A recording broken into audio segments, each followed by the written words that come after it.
Эртнээс өвлөгдөн ирсэн өв соёл уламжлалт түшиглэн малчин ард үнэний цэвэр сүгээр сүүн бүтээгдэхүүн хийж өдөр тутамдаа хэрэглэсээр ирсэн мэлээ.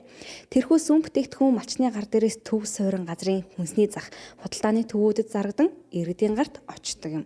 Тэгвэл бэлчээрт бэлчиж байгаа үнэний цэвэр сүгээр хийсэн Европ стандартын говьда бяцлагийг Лигийн ухаан компани 20 жилийн өмнөөс эхлэн үйлдвэрлэж малчны хотноос дэлхийн зах зээлд түгээж байна.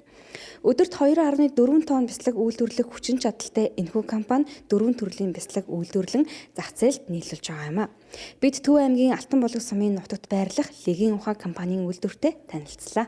94 оны 9 сард анхныхаа бяцлагийг өөрөө хийсэн. Гэртээ зүгээр тогоон дээр сүүгээ халаагаад юу яагаад 10 литр сүүгээр хийгээд хэд хэдэн удаа хийсэн тэр чинь. Өдөрт л нэг 10 литр сүү 100хан дээр халаагаад. Тэгээд би нөгөө галлам технологийн бяцлагийг яг Монголд үйлдвэрлэдэг. Нөгөө хийдэг нэмэлтүүдээ хийдэг. Анх 95 оны бяцлаг тийм байсан. 96. Тэгээ 96 оноос үгүй заавал Монгол үнэний сүүнд одоо будаг хийгээд байх шаардлагатай юм уу?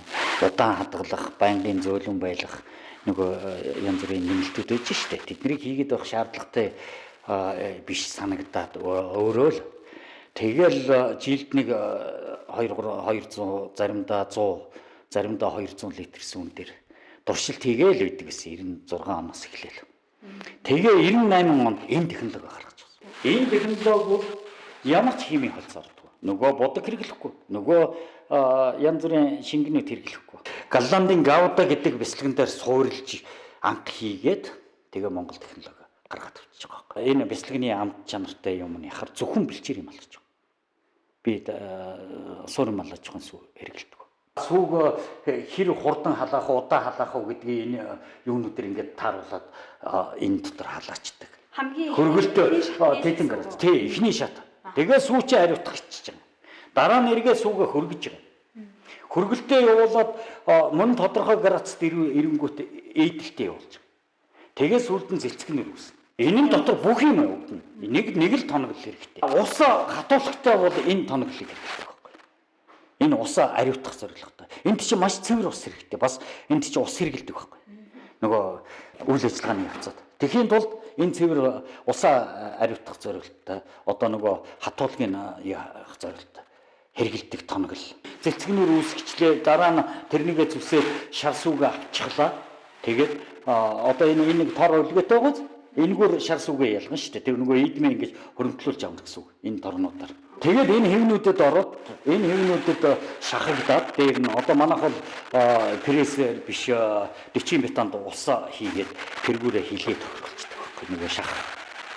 Бидний хил юмар шахах ёстой гэдэг. Тэгээ энд ингээ банц тавиад энэ дээр ингээ шахацдаг. Одоо энэ ингээд харахад бол одоо шар сүг урсдаг нь мэдгэж байгаа юм. Энэ дээр ингээд байн шар сүг нөгөө шахаастай байгаа юм чинь шар сүг тийшээ урсаад тэр бохирдол явж байгаа. Лигийн ухаан компани үйлдвэрлэл явуулдаг зуны 3 сарда Төв аймгийн Алтан булаг сумаас ажиллах хүчнийг бүрдүүлдэг. 6 дугаар сараас эхлэн бяцлага үйлдвэрлэж хүйтний улирал эхлэх үед үйл ажиллагаагаа төр зогсоодог байна. Сүүний чанараас хамааран бяцлагны гарц янз бүр байдаг. Сүү шингэн байх үед 18 литр сүүнээс 1 кг бяцлаг гарган авдаг бол намрын улиралд сүү өтгөрсөн үед 12 литр сүүнээс 1 кг бяцлаг гарган авдаг тухай Лигийн ухаан компанийн захирал Төмөр Хуяг ярьсан юм а. 12 литр сүүнээс 1 кг бяцлаг гарч байгаа. Тэр чинь нөгөө боожилт гээд миний яриад байгаа 60 хоногийн дараа бяцлаг чинь яг жинхэнэ одоо хилэн гарч ирж байгаа. Бас учир би 8 сарын сүү чинь нэг 11 орчим 10 руугаа баргалж орчихно. 7 сарын сүү бол нэг 12 таа. Ингээд жилийн дунд чи хийсэн бяцлага нөгөө сард хийсэн юунуудтай ингээ харьцуулаад үзэхээр энэ олон жилийн миний тооцоогоор ер нь 12 литр сүүнээс 1 кг бяцлаг гэж тооцоход зөв юм байна. Ингээд энэ хөгцөн дотор л ингэж боожиж байх ёстой. Одоо нэг ийм өөрийнхөө ингээ бяцлаг маань хэдэн одоо килограмм юм бэ? Дундчаар 5 кг. 5 кг. Тий. 4.5-аас 5.8-ийн хооронд байдаг.